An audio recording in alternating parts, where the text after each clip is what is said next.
Alright guys, let's talk about the current state of heroes and the current state of affairs regarding this archetype.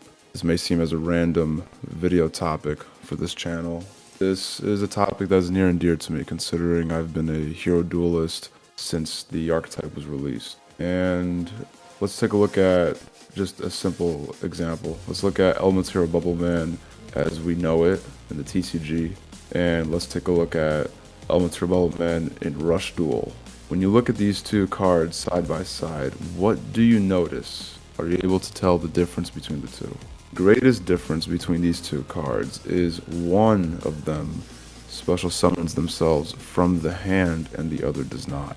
Now, considering the Rush Duel version of the Elements Hero Bubble Man was released far after the original Bubble Man was released, this only goes to show that Konami is disinterested in Bubble Man having the ability to summon himself. And when you think about this, you ask yourself why? Why is that the case? And it has a lot to do with what heroes used to be versus what heroes are today.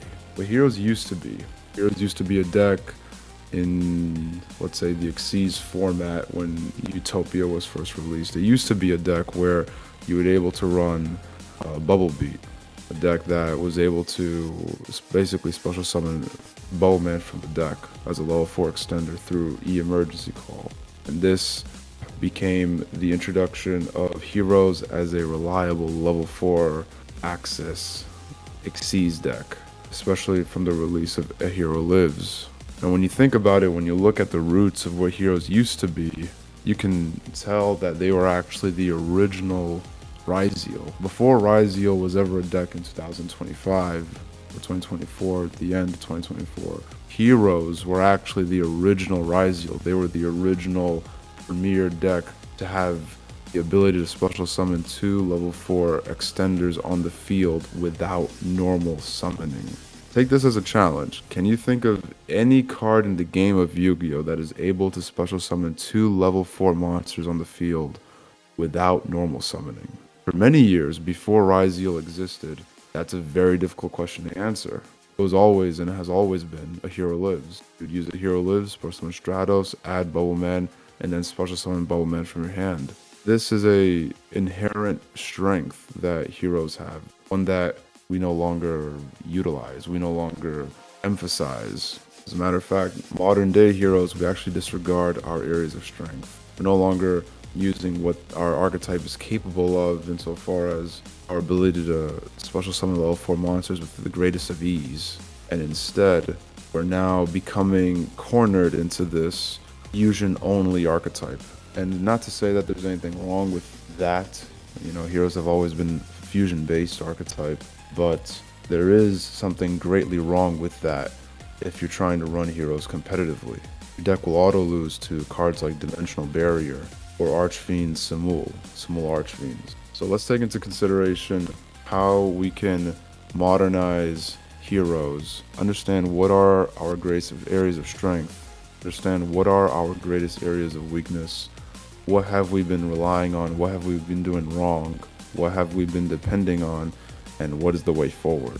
Let's first talk about our greatest areas of strength. We already addressed the greatest area of strength being the ability to run triple copies of A Hero Lives, triple copies of emergency call, and essentially we have the capability to special summon level 4 monsters with the greatest of ease. And none of these cards are a hard once per turn. That doesn't mean that we have to run this archetype in that way, but it would behoove us to. It would be ideal. Now, let's address our areas of dependency.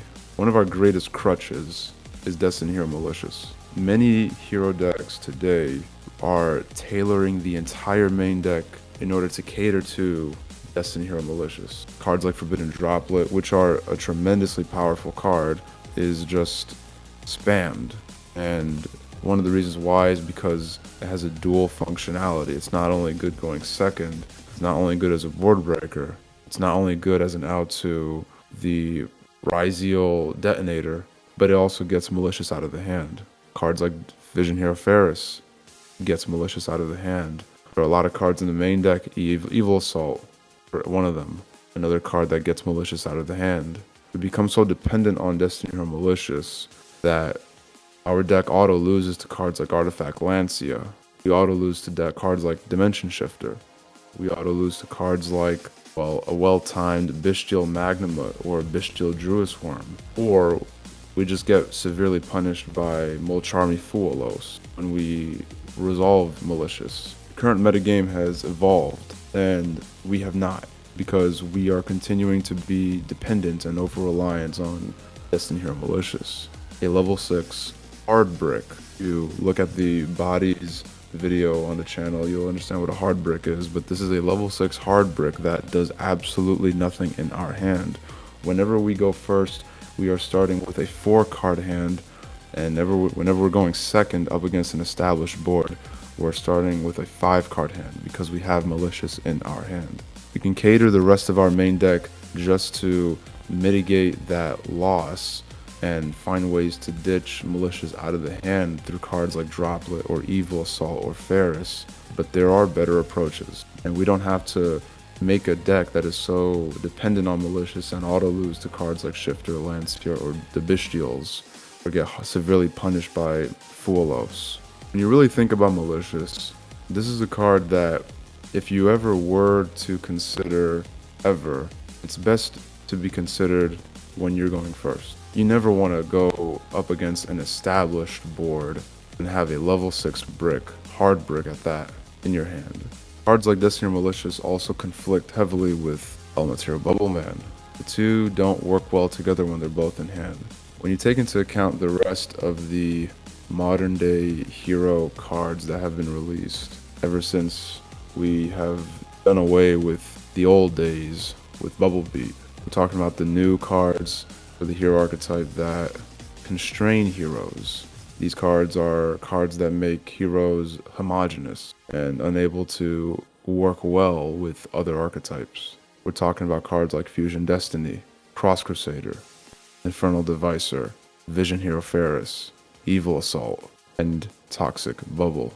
When we talk about cards like this, they all constrain heroes, and when you look at them closely, you'll see that all of them really have a dependent relationship with Malicious. And don't get me wrong, Fusion Destiny and Evil Assault are particularly strong cards. They're starters, they're extenders, great top decks. However, you would be hard pressed to see someone use Fusion Destiny and not use Cross Crusader in the same turn. Cards like Fusion Destiny are somewhat different from cards like Cross Crusader because they constrain us for the rest of the turn, which is not bad, but you would be hard pressed to find anyone who can use Fusion Destiny in a capacity that does not involve Cross Crusader. So what's the way forward? We've identified our area of strength at the beginning of the video. We have identified also our area of dependency, our crutch, which is Destiny Hero Malicious. And now I have just glossed over these dependency cards, these cards that are constraining the archetype into a homogeneous hero-only deck. This is a limitation. This is a severely constraining limitation. It's not good. It's preventing us from adapting with the meta. So now that we've identified the problem and identifying that the more we utilize cards like these, the more we become exposed and more exposed to the Bestials, the Shifters, the Ash Blossoms, the Lancias, the Fuoloses. What is the way forward? You know, one common problem that heroes have always had for the last couple of years is Nibiru, the primordial being.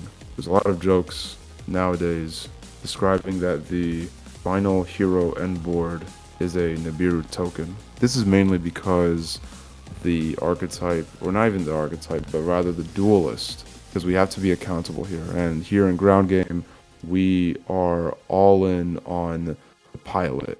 We believe that the pilot is always going to be superior over the deck. The pilot makes or breaks the deck, not the archetype, not the deck itself. And in this case, we have to take accountability. And the fact of the matter is, a lot of hero pilots are not finding answers, not finding solutions to Nibiru. You will see online, the go-to approach is to play through Nibiru, set up DPE and Infernal Devicer before the 5th summon. It's a great course of action, but it is not a definite answer.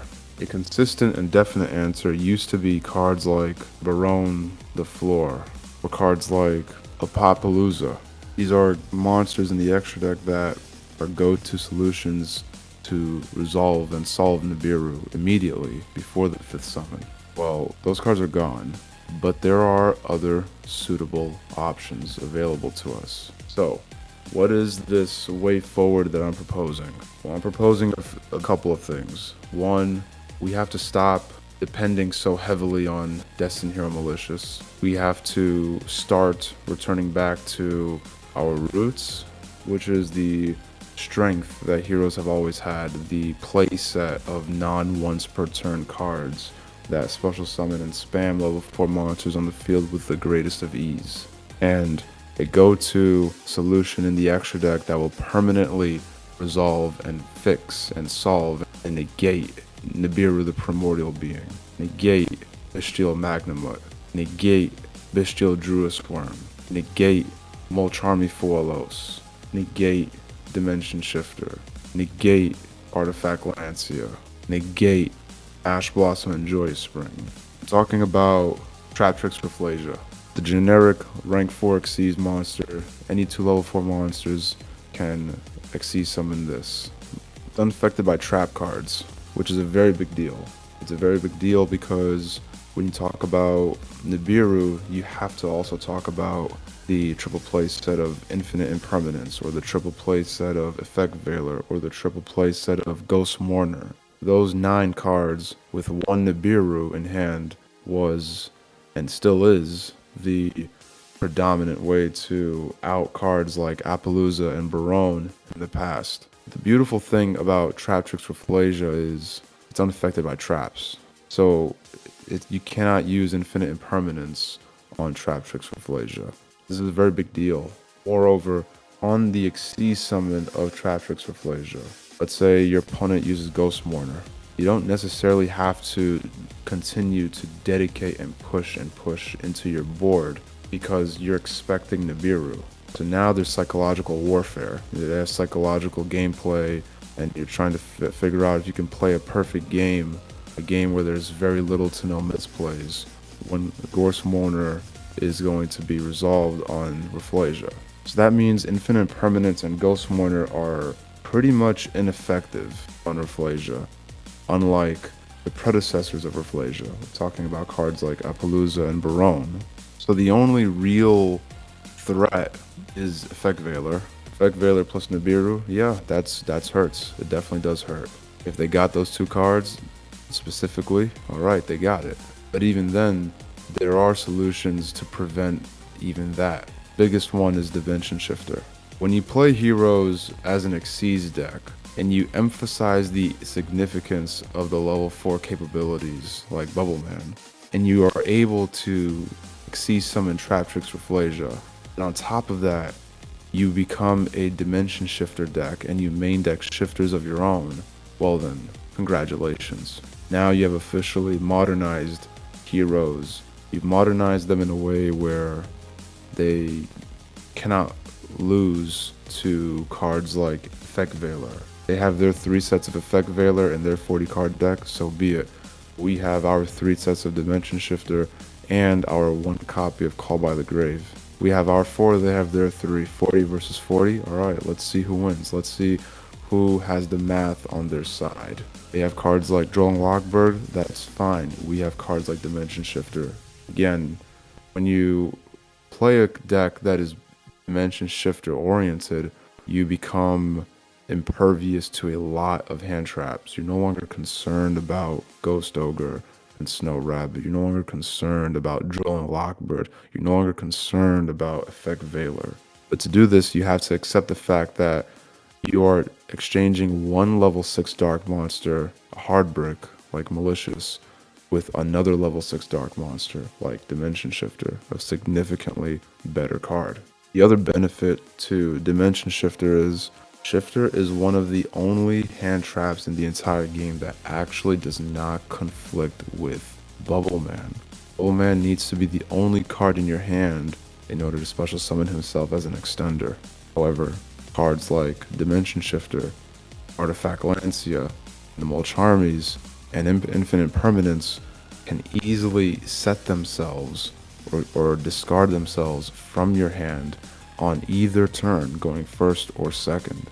Therefore, these high impact hand traps, minus Imperm of course, but these other high impact hand traps like Shifter, Lancia, and the Molcharmies have no contradiction, have no conflict with Bubbleman.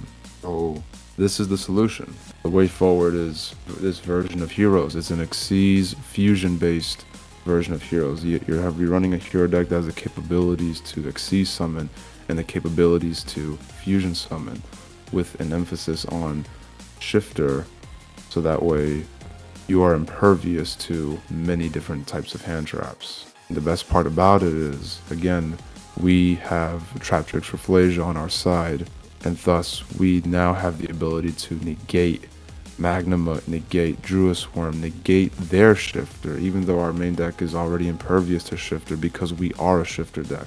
We can also negate Ash, we can negate Nibiru, we can negate Fualos. Trap Tricks Rafflesia can accomplish this for us thanks to Gravedigger's Trap Hole. Gravedigger's Trap Hole is also an extraordinarily good card to have if you are in time. Consider running 2 of these in the main deck. Now here's the catch. The catch to this entire concept, this level 4 Axis version of Heroes that has the ability to fusion summon and Xyz summon and play through hand traps, this entire concept really hinges on Gravedigger's Trap Hole. This is a card that you only want to see in your hand when you're going first. So one school of thought could say we should only consider siding Gravedigger's Trap Hole, not maining it. And that is a valid point. It's a terrible card to have in your hand when you're going second and you're up against an established board. But if you don't see it, then you don't see it. So consider the risk to reward ratio and see if it's worth main decking 2 Gravediggers or siding 2 Gravediggers. But the point is, Gravedigger Trap Hole through Rafflesia is the key to permanently resolving our deck, our board, and playing through Nibiru and many other problematic cards, and when in time, consistently. You think about Rafflesia as your version of Gaga Cowboy, in a sense. And here's the final part. We have addressed the strengths that heroes have. The ability to special summon level 4 monsters with the greatest of ease. Highlighted Konami's intent to subdue and sedate the type's ability to do this by encouraging cards that keep heroes homogenized to themselves, like Fusion Destiny, Cross Crusader, Evil Assault, Devicer, Varus. More to be emphasized with the Rush Duel of Bubbleman, no longer able to special summon himself from the hand, so that our strengths can be permanently forgotten in history and to never be considered again. But let's bring it back to light.